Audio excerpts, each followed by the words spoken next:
ख़बर शामिल कयूं पिया ब्यूरो चीफ सखर जी रिपोर्ट मुताबिक़ रूड़ी जे ॻोठ बुढो जागीराणी जे सवें ॻोठाणनि जो पुलिस ऐं मुख़ालिफ़ धुर जे नाजाइज़नि ख़िलाफ़ एहतिजाजी मुज़ाहिरो। झेड़े में ज़ख़्मी थियल माण्हुनि जे जवाबदारनि खे गिरफ़्तार करण जो मुतालबो। उन सिलसिले में रूड़ी वेझो दुबर थाणे जी हद ॻोठ बुढो ख़ान जागीराणी जे सवें ॻोठाणनि जो रुस्तम जागीराणी, कबूल ख़ान, भाई ख़ान, गुलशेर ऐं फ़तेह मोहम्मद जागीराणी जी अॻुवाणी में मुख़ालिफ़ धुर ऐं पुलिस जे नाजाइज़नि ख़िलाफ़ एहतिजाजी मुज़ाहिरो कयो वियो। मुज़ाहिरीन इल्ज़ाम हणंदे ॿुधायो त रेलवे बंद जे ॿिए पासे खां रहंदड़ जागीराणी बिरादरी जे माण्हुनि सां पुराणो संगावती तकरार हलंदड़ आहे। 3 ॾींहं अॻु मुख़ालिफ़ धुर जे माण्हुनि रेलवे बंद ते चढ़ी छिती फायरिंग कई, जंहिं जे नतीजे में मोहम्मद इस्माइल जागीराणी सख़्त ज़ख़्मी थियो आहे, जेको ज़िंदगी ऐं मौत जे कशमकश में सखर अस्पताल दाख़िल आहे। जंहिंखे ज़ख़्मी ऐं हमले करण जो दुबर थाणे ते 7 ॼणनि मथां केस दाख़िल थियल आहे, पर पुलिस जवाबदारनि खे गिरफ़्तार करण लाइ तयार न आहे। मुज़ाहिरीन चयो त मुख़ालिफ़ धुर जा माण्हू केतिरा ई भेरा अॻु बि असां मथां हमला करे चुकिया आहिनि।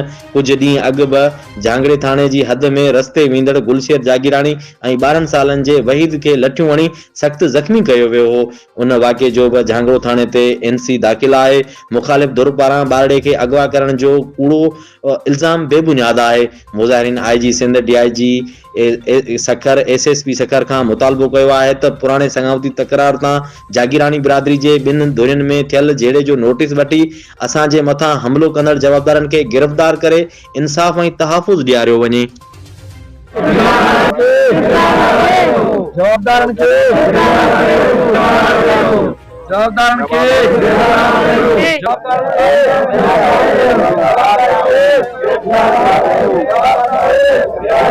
एहतजाजी जे करे FIR कराई आहे। मुंहिंजो भाउ ज़ख़्मी आहे, मुख़ालिफ़ धुर ज़ख़्मी थियो आहे, अस्पताल में पियो आहे, मरण जी हालत में।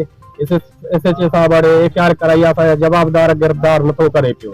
असांजे SHO साहब खे, DIG सखर खे अर्ज़ु आहे त असांजा कातिल गिरफ़्तार करे। बंद ते चढ़ी असांखे 2 ॾींहं 8 ॾींहं असांजे छोकिरनि खे माल खे गोलियूं हणंदा। उहो दहशतगर्द आहे, जेको दौलत आहे, वॾो पैसे वारो आहे, पुलिस खे पेसारे लभे थो पियो। असांजा नाजाइज़ी आहे, असांजा इंसाफ़ ते। उन खां पोइ नवीद जागीराणी गॾु हुयो, हिन सां मोटरसाइकिल ते किरी पिया, जंहिंखे धक लथनि जी हालत में। उहो बि असांजो कोई इंसाफ़ गुलाम बंद SHO मंडो दारो न DSP असांजो इंसाफ़ न कयो। चौकी जॾहिं गुलाम बंद चौकी ते असांजे ॿिनि मुड़ुसनि खे धक हणी, हिन जा 3 आङूं टुटल आहिनि, हिन जो कंदासीं त जवाबदार उहे बि असांजा गिरफ़्तार कया वञनि। ऐं डॉक्टर बि NC थियल आहे ऐं असांजो डॉक्टर बि सर्टिफिकेट न पिया ॾियनि।